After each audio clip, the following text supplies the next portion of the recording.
Chers amis, bonjour. Je tiens d'une part à vous souhaiter la bienvenue. Nous sommes très heureux de vous retrouver pour notre rendez-vous quotidien et également vous prévenir que nous risquons aujourd'hui d'être plus courts. Je ne sais pas si c'est une bonne ou une mauvaise nouvelle par les temps qui courent, mais en tout cas, l'actualité d'aujourd'hui n'est pas particulièrement féconde. Donc, on va bien évidemment commenter les points qui nous semblent saillants, vous donner la parole. Mais bon, si nous n'avons pas tant de choses à dire, nous n'allons pas meubler et vous faire perdre votre temps. Donc, je donne immédiatement la parole à Arnaud. Quoi de neuf, cher Arnaud? Merci Pavel, bonjour à tous. Effectivement, on pourrait dire peu de nouvelles, bonnes nouvelles, si j'ose dire. Il y en a quand même quelques-unes dans le domaine économique et politique. Tout d'abord, dans le prolongement de ce qu'on a dit hier sur les sanctions à venir, sanctions européennes et américaines, on a quelques précisions, mais qui ne sont pas définitives. Ce sont des pistes, des fuites dans la presse occidentale, dans certaines dépêches d'agence, mais pas de confirmation, puisque les décisions définitives n'ont pas encore été prises au niveau politique. En Europe, on évoque la possibilité d'inclure de nouvelles personnalités, comme par exemple M. Greff de Sberbank, le patron d'Ozone, M. Shulgin, ce qui paraît assez étonnant, d'autant plus étonnant que la banque d'Ozone a été retirée de la liste américaine des sanctions. On évoque également les deux filles de Vladimir Poutine. Et aux États-Unis, il est question de renforcer la pression sur Sberbank. L'impression, malgré tout, qui se dégage, c'est que nos responsables politiques, nos hauts fonctionnaires commencent à avoir du mal à trouver des entités, des personnalités nouvelles à sanctionner, sauf à changer totalement de paradigme et d'échelle. Pour ce qui est de l'énergie, il n'y a manifestement pas de consensus en Europe. Une preuve supplémentaire, une illustration supplémentaire de l'absence de consensus en Europe, c'est la décision, ou en tout cas l'annonce par les autorités hongroises, fraîchement réélues, de leur disponibilité pour régler les factures gazières en roubles, ce qui jusqu'à présent avait été rejeté par le G7, par l'Union européenne. Donc on voit que s'agissant de l'énergie, il n'y a pas de consensus au sein de l'Union européenne pour des raisons qui sont parfaitement compréhensibles. Euh, Toujours pour rebondir sur ce qu'on avait évoqué hier, le paiement, ou plutôt les difficultés de paiement par la Russie des coupons sur la dette, voire même du capital, l'échéance de 600 millions de dollars du 4 avril. On sait que les États-Unis ont interdit d'utiliser les dollars gelés sur les comptes de banques américaines. Prenant acte de cette décision, la Russie a procédé au paiement, mais en roubles, et il est probable que cette décision soit qualifiée de défaut technique par les agences de notation et par les créditeurs. En tout cas, on sera fixé définitivement le 4 mai, c'est-à-dire un mois après l'échéance prévue.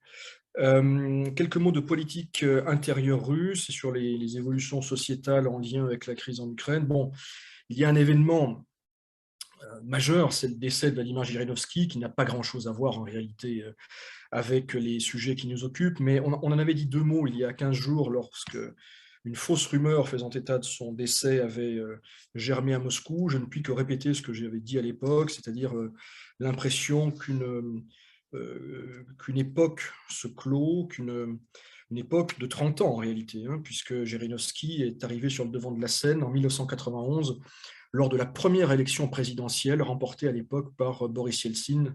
C'était en juin 1991, l'URSS existait encore.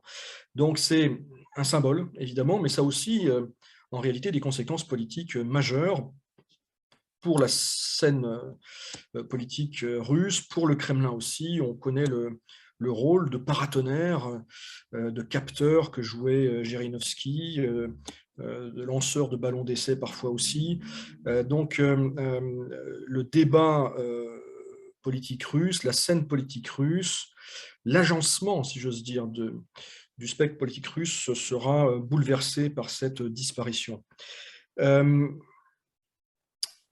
on avait évoqué hier des sondages, des résultats de sondages. Je voudrais faire état de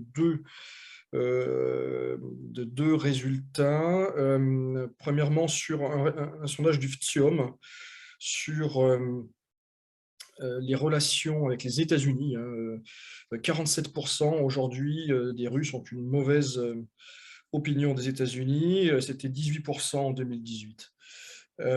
Enfin, une décision qui est plutôt une bonne nouvelle, même si je prendrai garde à ne pas en exagérer la portée. L'Université d'État de Saint-Pétersbourg, SPBGU, a annoncé ne pas exclure la vingtaine d'étudiants qui avaient été interpellés ces derniers jours lors de manifestations contre la politique ukrainienne des autorités russes. Voilà ce que je pouvais dire aujourd'hui sur l'actualité économique et politique.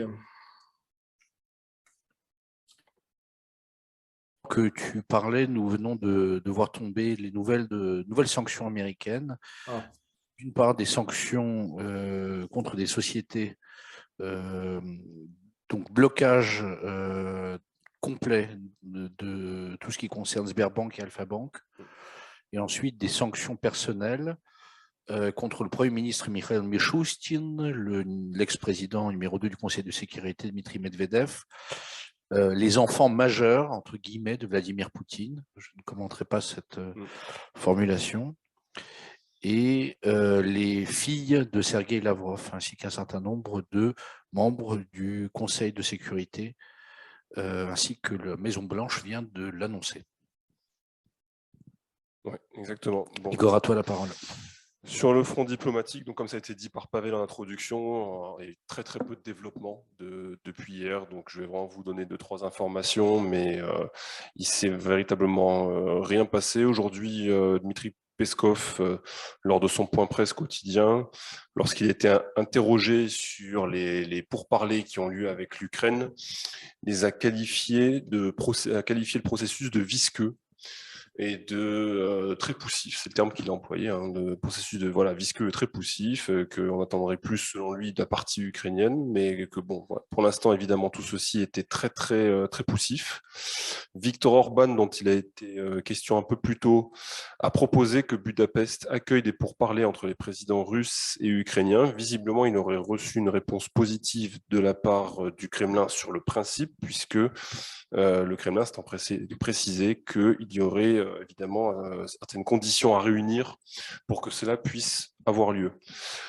Du côté de l'ONU, on en parlait hier, l'Assemblée générale de l'ONU votera demain sur la question de la suspension ou pas de la Russie du Conseil des droits de l'homme des Nations Unies, à la demande d'un certain nombre de pays occidentaux, notamment des États-Unis qui poussent en ce sens-là. Sinon, sur la question des expulsions de diplomates, les annonces ont continué de tomber aujourd'hui en ce qui concerne les pays occidentaux qui vont expulser des diplomates russes. Donc l'Espagne, la Grèce aujourd'hui ont annoncé dans le sillage de la France, de l'Allemagne, du Danemark, de l'Irlande, etc. Également expulser des diplomates russes, si bien qu'on estime qu'environ 300 diplomates russes devraient quitter différentes ambassades occidentales pour rentrer en Russie à assez brève échéance. Voilà pour les nouvelles de mon côté. Merci beaucoup Igor. Il y a également en politique intérieure, et c'est une nouvelle qui est directement liée au décès de Vladimir Zhirinovski, c'est que sa place en tant que leader de la fraction LDPR, donc l'un des plus gros partis aujourd'hui de la scène politique russe à la Douma, va être occupée à titre provisoire par Leonid Slutsky, bien connu de nos services puisque co-président du groupe d'amitié franco-russe, du groupe d'amitié parlementaire France-Russie, et par ailleurs membre de la délégation qui négocie au nom du Kremlin avec la partie ukrainienne sur l'issue de cette crise. Voilà. Alors, par ordre d'apparition, Zelensky, le président Zelensky exhorte beaucoup les Européens à couper les approvisionnements en gaz russe. Mais quid de l'Ukraine aujourd'hui avec le gaz russe? Effectivement, l'Ukraine continue de toucher via la société Naftogaz les frais de transit du gaz russe sur son territoire. Alors, justement, qu'est-ce qu'il en est, Arnaud Oui, alors, on l'avait déjà évoqué il y a quelques jours, hein, les volumes de gaz russe transitant par le territoire ukrainien sont à des niveaux très élevés, même les plus élevés depuis ces derniers mois, et Gazprom paie rubis sur l'ongle en devises. Donc c'est une situation qui peut paraître surprenante, mais la crise actuelle en réserve un certain nombre. Tu as parlé tout à l'heure, Arnaud, donc de ce paiement d'une partie de la dette russe. Quelles seraient les conséquences d'un défaut technique de paiement? Bonne question. Je n'ai pas, à vrai dire, creusé la question. Il faudra voir d'abord si ça se confirme. Il y a jusqu'au 4 mai, d'autres options sont possibles. Il faudra voir si la décision russe est définitive ou pas, si la Russie crée un précédent ou pas. Elle a beaucoup à perdre en réalité, hein, en termes d'image, en termes de réputation, alors même qu'elle a les fonds. Donc c'est un peu un jeu de poker menteur, c'est un peu à celui qui craquera le premier. Je n'ai pas l'impression que les États-Unis aient l'intention de céder, même s'ils avaient fait une exception pour les premiers versements fin mars. Je n'ai pas l'impression non plus que la Russie ait l'intention de faire des fleurs à ses créanciers américains, mais il peut y avoir, encore une fois, un changement de braquet dans les jours qui viennent. Merci beaucoup. Une question sur ce que je disais tout à l'heure au sujet des sanctions américaines. On nous demande ce que veut dire un blocage complet de la Sberbank et d'Alpha Bank. Donc le texte russe tel qu'il est cité par les médias indique США вводит полные блокирующие санкции против Сбербанк et Alpha Bank. Alors, est-ce que vous sauriez ce que sont полные Je блокирующие? pense que c'est l'inclusion sur la liste SDN comme VTB. Alors, je n'ai pas vu, je regarde en même La temps liste les. SDN, Arnaud, juste si tu peux. Ouais, c'est Special Design N d'ailleurs, je ne sais plus très bien ce que ça veut dire. Mais en tout cas, c'est une liste d'entités ou de personnes physiques d'ailleurs qui sont soumises à des sanctions totales des États-Unis. Donc, ça veut dire interdiction de transaction en réalité, hein, au-delà des sanctions sur les droits de séjour, etc. Mais c'est blocage des transactions, voire gel des avoirs s'il y en a aux États-Unis, etc., etc. Donc c'est très puissant, et dans le cas de Sberbank, si ça se confirme, parce que je n'ai pas vu encore à cette heure tomber, il y en était question, mais je ne l'ai pas vu tomber, ce serait évidemment pénalisant. Ça veut dire que de fait, vous ne pouvez plus vraiment, enfin Sberbank est coupé d'une bonne partie des transactions vers l'international, en tout cas tout ce qui est libellé en dollars et peut-être demain en euros. Donc ce serait effectivement très lourd au vu de la place de Sberbank dans le système financier russe. Merci beaucoup, Arnaud.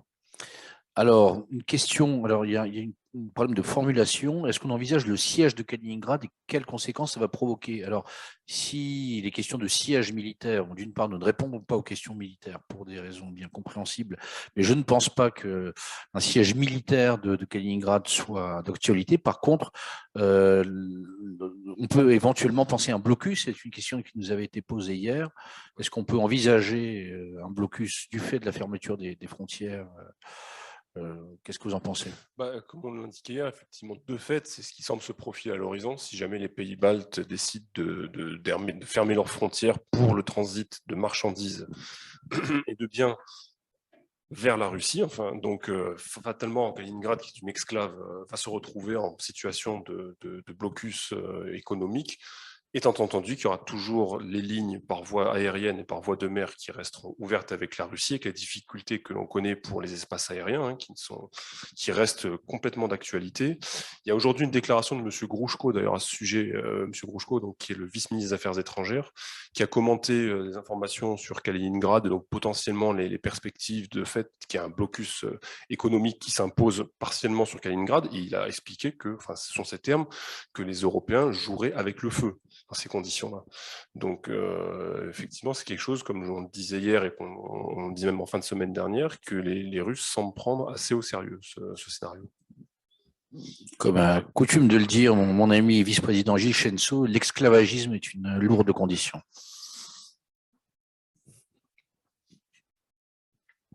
Ensuite, avez-vous eu vent de renforcement de contrôle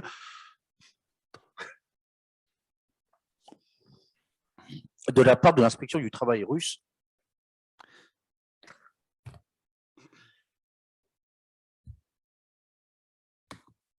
renforcement du contrôle de la part de l'inspection du travail russe sur les entreprises étrangères. Oui, et curieusement, c'est un renforcement qui nous a été confirmé ce matin. Nous avons eu une réunion de travail avec les représentants de la mairie de Moscou qui sont venus à la Chambre pour dialoguer avec les entreprises étrangères qui continuent de travailler ici, dans la capitale russe, et qui expliquaient que dans un certain nombre de régions, les services de l'inspection du travail, effectivement, se sont mobilisés pour une raison assez à la fois logique et cocasse, c'est que dans un climat informationnel où il est question de départ précipité des entreprises, l'inspection du travail vérifie qui est encore sur les lieux de travail et quel est l'état des effectifs des entreprises étrangères travaillant en Russie. Donc, j'imagine que ça ne se résume pas simplement à cela, mais ça fait partie des pressions que ressentent les entreprises, effectivement, aussi bien à Moscou même que dans les différents sites où elles sont installées.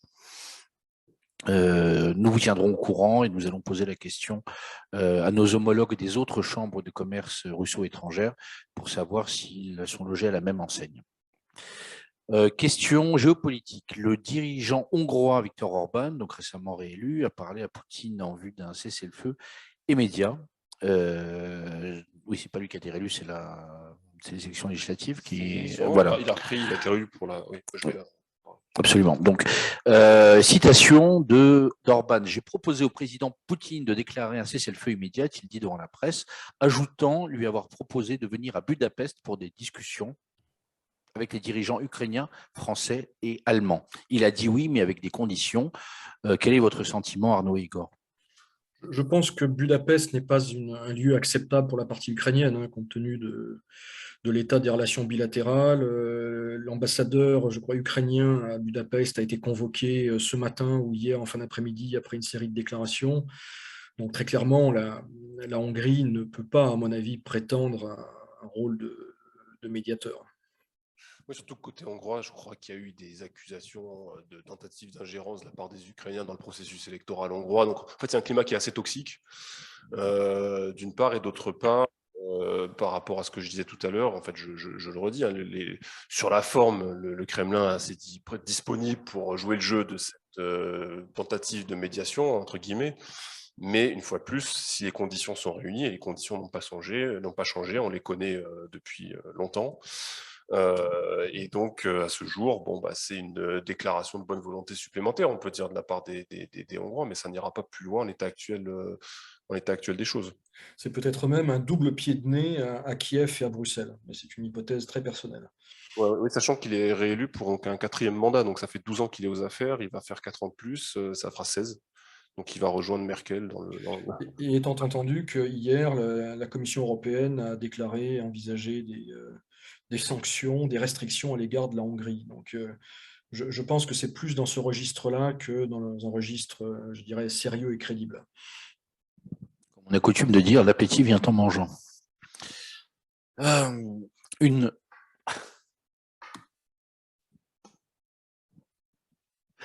loi est en préparation concernant les entreprises qui appliquent les sanctions UE-US, pouvant punir les dirigeants de 10 ans de prison. Cette loi est-elle en vigueur à l'heure actuelle? Alors, effectivement, il y a une forte mobilisation des milieux d'affaires contre ce qui est au jour d'aujourd'hui un projet de loi.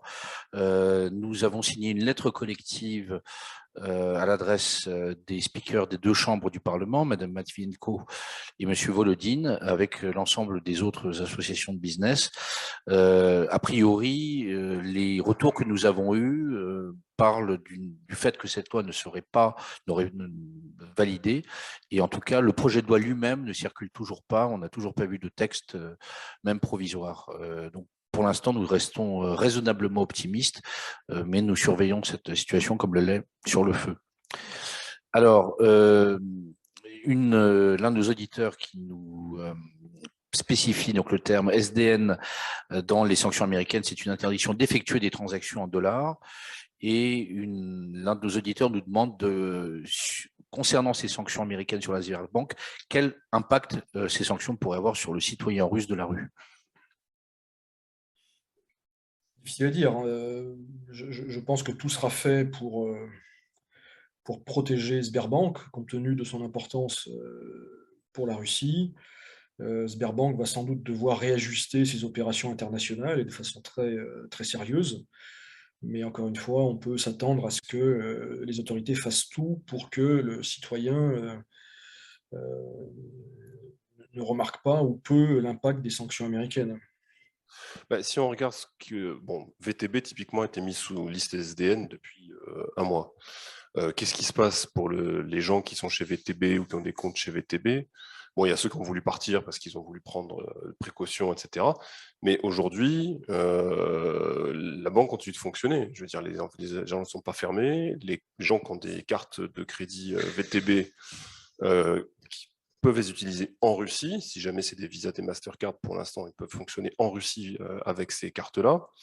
Et VTB a même mis en place une politique commerciale assez attractive, puisque c'est la seule banque qui propose des livrets rémunérés à 25%, pour essayer de non seulement conserver sa clientèle, mais aussi d'en attirer d'autres, et de rémunérer donc les comptes épargne avec des taux qui sont les seuls à proposer. Alors je ne sais plus si c'est sur un mois ou sur 3 mois, mais c'est 25% annuel, mais reversé tous les mois ou tous les 3 mois. Donc c'est évidemment des choses qui peuvent être intéressantes, mais bon là, évidemment, ça n'empêche pas que ça reste une situation qui est extrêmement peu enviable de se retrouver pour une banque comme ça, c'est peu dire, sur une liste comme SDN. C'est la pire liste qui existe dans les sanctions américaines, il faut quand même le dire. Une liste où figurent les trafiquants de drogue, les criminels. Voilà, exactement. Liste infamante, oui. D'après certains médias, les effets des sanctions commencent à se faire sentir en Russie. Quel est votre ressenti? On y explique que la Russie est dépendante de matières premières européennes. Quelles sont-elles exactement? On a plutôt la sensation que la Russie est surtout dépendante de produits fabriqués européens. Les sanctions, on les ressent d'abord avec une très forte envolée des prix, variable selon les catégories, bien sûr. Une envolée qu'on peut relativiser avec des phénomènes d'hyperinflation qu'on a connus à plusieurs reprises dans le passé. On peut encore une fois énumérer les dates, 1992, 1998, 2008, 2014, maintenant 2022. Donc, pour le reste, des phénomènes de disparition de produits, le papier notamment fait l'objet aujourd'hui d'une spéculation forcenée. Mais pour le reste, non, il est peut-être encore un peu tôt pour parler d'une incidence réelle sur l'homme de la rue. Et là, je vous parle en tant que moscovite, c'est encore plus difficile à mon avis pour des villes plus éloignées. Alors, on t'a pris ton micro, Igor. Ouais. Bon, mais ça, oui, dépendance russe vis-à-vis des matières premières, ça, je ne vais pas trop parler là-dessus. Par contre, il y a un sondage qui a été publié par Levada le 1er avril sur l'attitude des Russes à l'égard des sanctions, qui est assez intéressant. Je vous invite une fois de plus à aller le consulter si vous en avez la possibilité, mais qui montre. Alors, c'est un suivi qu'ils font parce que c'est une question qu'ils posent de manière récurrente aux Russes depuis 2014, leur attitude à l'égard des sanctions. Est-ce que les sanctions vous inquiètent? Est-ce que vous en ressentez les conséquences sur votre quotidien, etc. Et évidemment, on voit, alors là, ils ont publié le 1er avril, donc pour l'enquête réalisée en mars 2022, des gens qui déclarent être inquiets, les gens qui sont inquiets, les gens très inquiets, vous avez de 19% plus 27% qui se disent inquiets à très inquiets, et contre 30% à 23% qui se disent pas inquiets du tout ou à peine inquiets. Donc vous voyez que c'est pas forcément la réponse auquel on s'attendrait de prime abord. Et ensuite, en ce qui concerne les sanctions qui vous impactent directement, là aussi il y a des réponses assez étonnantes. Je ne vais pas vous livrer tout le sondage, mais allez le voir, là vous aurez une réponse concrète. C'est un sondage qui a été publié le 1er avril, donc qui est très récent, dans le nouveau contexte que nous connaissons tous, et qui vous apportera un certain nombre de lumière sur cette question-là. Dans le prolongement de cette thématique, il semble qu'une très grande majorité des entreprises américaines en Russie n'ont pas cessé leurs activités malgré des effets d'annonce. Avez-vous un point de ces faux arrêts? La France paraît bon élève. Alors, c'est une très bonne question. Alors, faux ou vrai arrêt, il faudrait savoir ce que ça veut dire qu'arrêter. Quand on dit que telle et telle entreprise a quitté la Russie, que veut dire quitter?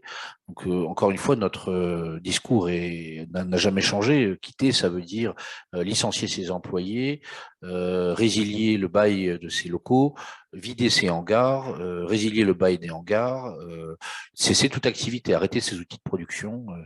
Au jour d'aujourd'hui, nous n'observons pas ce type de comportement. Les entreprises, non seulement françaises, mais européennes de manière générale et même anglo-saxonnes, maintiennent les activités qu'elles peuvent. Même des entreprises qui ne peuvent plus vendre, typiquement les entreprises du luxe, maintiennent leurs magasins, continuent pour la plupart d'entre elles de payer leurs employés.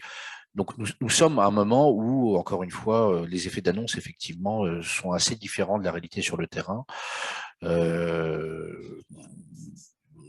verrons comment la situation va évoluer dans le futur.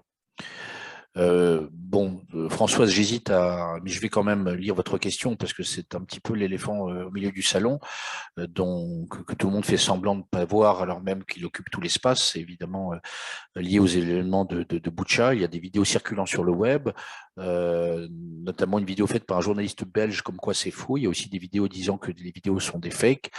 Qu'en est-il? D'une part, nous n'avons aucune compétence au-delà de notre volonté et de notre légitimité pour commenter et pour vous donner notre vision des choses. L'horreur de cet événement est un défi à la compréhension. Effectivement, sur place, les gens en parlent et les gens ont du mal à croire, primo, que ce genre de choses ait pu arriver, et encore moins qu'il ait pu arriver du fait des soldats russes. Ayant dit cela, je ne crois pas que l'on puisse commenter plus et simplement exprimer toute notre horreur et notre tristesse et que de telles choses puissent survenir. Vous avez dit que suite à la mise sous tutelle de Gazprom Germania, la Russie arrêterait de remplir les réservoirs allemands en gaz. Est-ce confirmé? Quelles conséquences peut-on en prévoir?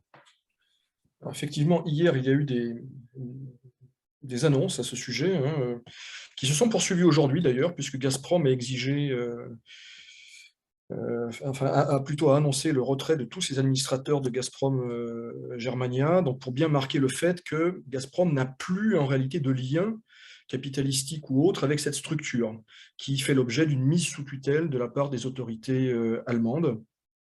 Donc hier, oui, il y a eu quelques nouvelles sur le sujet. On a appris que le réservoir de Reden en particulier était à un niveau extrêmement bas et que Gazprom avait cessé de le remplir. Donc il faudra voir dans les semaines qui viennent comment le dossier évolue, étant entendu, encore une fois, que l'enjeu, ce n'est pas de chauffer les immeubles ou de faire vraiment tourner les industries dans les semaines qui viennent, mais c'est bien plutôt ce qui va se passer à l'automne et à l'hiver prochain. Donc, et pour que les réservoirs, les stocks soient remplis en octobre ou en novembre, il faut commencer dès aujourd'hui en réalité. Donc s'il ne se passe rien dans les semaines qui viennent, ce sera un signal d'alarme parmi d'autres. Et ça voudra dire aussi que la Russie envisage, que c'est sans doute une forme de rétorsion de la Russie à l'égard de l'Allemagne pour cette mise sous tutelle jugée inique par les autorités russes. Merci beaucoup, Arnaud. Qu'en est-il du nouvel oukase concernant les visas des ressortissants occidentaux? Les Français peuvent-ils encore obtenir un visa et voyager en Russie? À ma connaissance, oui. Oui, il n'y a pas eu de restrictions là-dessus. Et les fonctionnaires. Oui, Gilles Chenso, notre vice-président, nous confirme qu'il s'agit des journalistes et des officiels qui sont visés par des restrictions, mais pas monsieur tout le monde. Je crois que c'est la suppression de certaines facilités qui avaient été accordées il y a une quinzaine d'années pour certaines catégories, dont les journalistes et effectivement certains officiels, qui sont donc mis sur le même plan que tous les autres, touristes compris. Très bien. A-t-on une liste des composants électroniques semi-conducteurs sous sanction? Alors, des vagues précédentes sûrement, mais s'agissant de la vague européenne qui doit tomber dans les heures qui viennent, par définition non, puisque son périmètre n'est pas encore arrêté et ça discute encore en réalité entre Européens. Ça rejoint une question qui était posée avant sur les sociétés américaines qui disent suspendre ou qui suspendent leurs activités. Il y a des sociétés américaines très connues sur les microprocesseurs comme Intel et autres qui ont annoncé qu'ils allaient suspendre, voire fermer leur approvisionnement du marché russe. Donc il y a des conséquences en fait qui vont se démultiplier sur ce facteur-là. Mais les autorités russes prennent ce sujet très au sérieux. Il y a un certain nombre de plans de politiques publiques qui sont en train d'être mises en place pour subvenir à tout ce qui est justement marché de l'IT, aussi bien en termes de spécialistes que de substitution aux importations. C'est un processus qui va être très long, mais qui est pris à bras-le-corps manifestement dès à présent en termes de politique publique et de budget. Merci. Alors, un jour, quand on arrivera à la situation, les sanctions vont être levées, / annulées. Quel est le mécanisme envisageable pour les sanctions européennes? Faut-il que tous les pays de l'Europe soient d'accord ensemble ou avoir un quorum lors des votes? Chaque pays fait-il sa propre décision?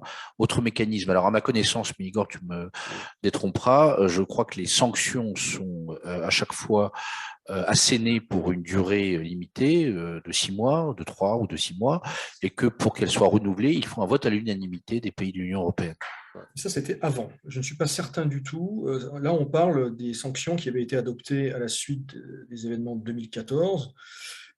Effectivement, et c'est la France qui avait insisté au printemps 2015 pour que ce soit borné dans le temps, c'est-à-dire renouvelable tous les 6 mois ou tous les ans, à l'unanimité. Je ne suis pas certain que les nouveaux trains de sanctions soient soumis aux mêmes règles. Et c'est un détail extrêmement important en réalité. Alors effectivement, elles sont toujours adoptées à l'unanimité. Est-ce qu'elles sont bornées dans le temps et quelle est leur procédure de levée éventuelle? Il n'est pas certain qu'on parle des mêmes mécanismes que dans le cadre des accords de Minsk. En tout cas, je n'ai rien vu passer sur le sujet. Un jour, les sanctions seront levées, peut-être en partie, mais certainement pas toutes. Je pense que ça fera partie d'une négociation à un moment venu une fois que les Russes et les Ukrainiens seront à peu près d'accord sur ce qu'ils veulent faire au plan bilatéral, il y aura probablement une négociation entre Russes, Européens, Américains, étant entendu que ce ne sera pas facile, parce que d'une part, on peut penser que les Américains et une partie des Européens voudront continuer à punir la Russie, entraver les affaires avec la Russie. Donc cette question, effectivement, est tout à fait épineuse, mais elle n'est pas d'actualité aujourd'hui. Ouais, alors exactement, à la différence des précédents mécanismes il y avait quand même une visibilité sur les modalités de levée ou de reconduction. Là, pour les sanctions européennes, on ne sait pas trop. Moi non plus, je n'ai rien vu passer en ce sens-là qui permet de dire quelles sont les modalités pour les lever. Donc ça, en réalité, c'est un problème parce que l'idée de sanction, c'est quand même de savoir, c'est le bâton et la carotte, si vous voulez. Il faut savoir quelles sont les conditions pour les lever, pour inciter les personnes qui sont frappées par ces sanctions à jouer le jeu et éventuellement changer de comportement voilà, mais là, on ne voit pas trop. Alors, les Britanniques et les Américains, eux, ont quand même fait des déclarations, tout le monde a pris leurs sanctions de manière séparée, régulièrement depuis ces 4-5 dernières semaines pour dire que déjà, si un cessez-le-feu était signé, il serait suffisamment robuste et qu'il y avait un accord de paix, certaines sanctions, ils n'ont pas précisé lesquelles, auraient vocation à être levées. Et ça a été redit encore par M. Blinken, mais pas plus tard que la semaine dernière. Et donc, il me semble que dans leur stratégie de communication, il y a quand même un rappel régulier que les sanctions seraient levées, certaines en tout cas seraient levées, en cas de cessez-le-feu et d'accord de paix. Maintenant, il a été aussi redit dans le cadre du nouveau paquet de sanctions dont on commence à connaître les conditions, que le but du jeu, c'était d'amenuiser la puissance russe dans le temps. C'est-à-dire que c'est l'idée d'éroder cette puissance dans le temps. Et donc là, on comprend qu'il y a des sanctions qui ont vocation probablement à rester au-delà même d'un horizon éventuel d'un accord de paix ou cessez-le-feu. Donc, ce qu'il faut voir, c'est qu'il y a plusieurs ciblages, il y a plusieurs objectifs dans ces sanctions. Toujours sur les sanctions, alors pour quelle raison la Commission européenne veut-elle appliquer des sanctions à la Hongrie? Est-ce pour le caractère exécrable de sa gastronomie? Non, c'est lié à l'état de droit. C'est-à-dire que certaines capitales européennes, la Commission, depuis plusieurs mois, voire plusieurs années, estime que la Hongrie est engagée dans une sorte de dérive antidémocratique, et c'est à ce titre-là qu'est envisagé un lien de conditionnalité, pour autant que je puisse le savoir, entre le versement de certaines aides et l'état de droit en Hongrie. Voilà. Et la Pologne aussi a fait l'objet de sanctions. Alors, enfin voilà, on joue pas dans la même cour entre guillemets mais elle fait aussi l'objet de sanctions depuis plusieurs mois de la part des Européens. Elle a été coupée de certains financements, là aussi en mettant à cause comment dirais-je, une législation qui est jugée rétrograde ou conservatrice et qui donc voilà les a mis un petit peu au piquet. Mais donc ça arrive, c'est prévu dans les mécanismes à l'intérieur de l'Union européenne de sanctionner certains membres en fonction de leur voilà du contexte domestique de ces États.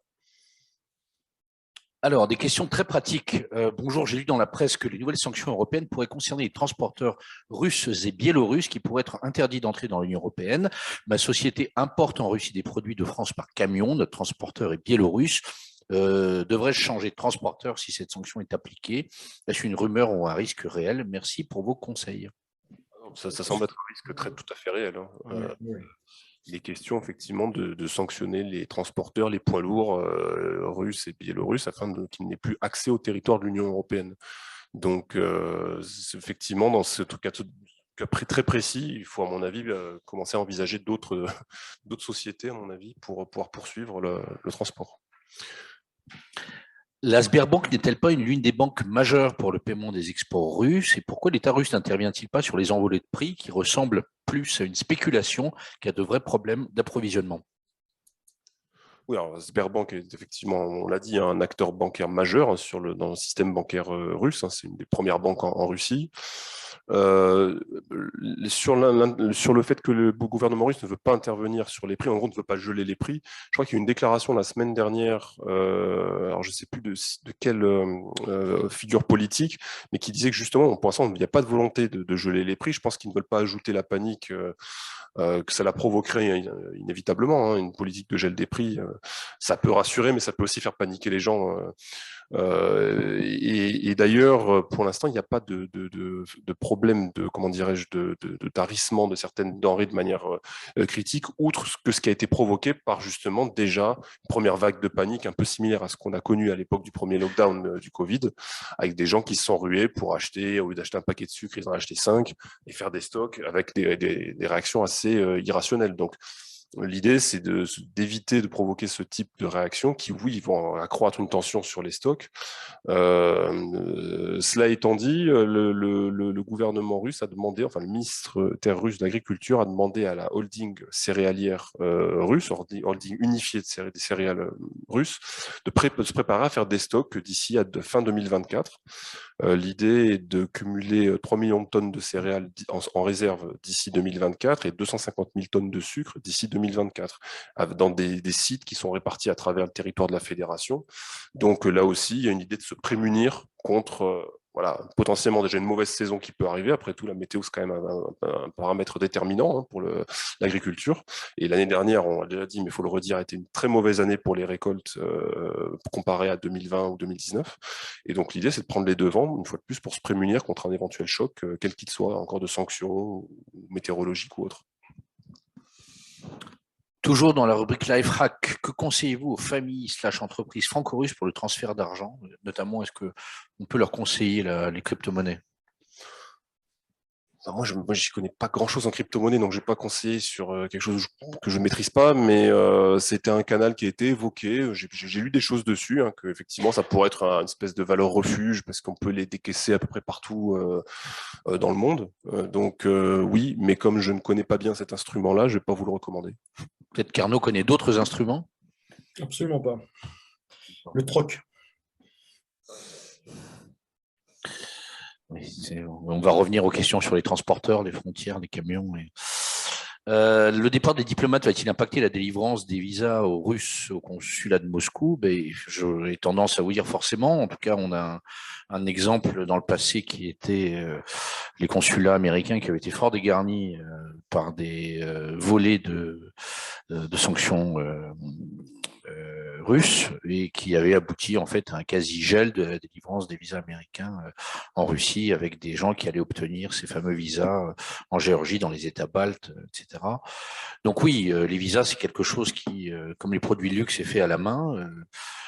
Les tampons, les signatures, ce ne sont pas des robots, ce sont des gens, et moins il y a de bras, moins il y a de signatures. Donc évidemment, oui, s'il y a peu d'agents consulaires, il y aura beaucoup moins de visas qui seront délivrés, sachant que la France aujourd'hui a repris un volume de délivrance de visas qui est tout à fait conséquent, avec une levée en plus de beaucoup de facteurs handicapants qui étaient liés au Covid et qui aujourd'hui n'ont plus lieu d'être.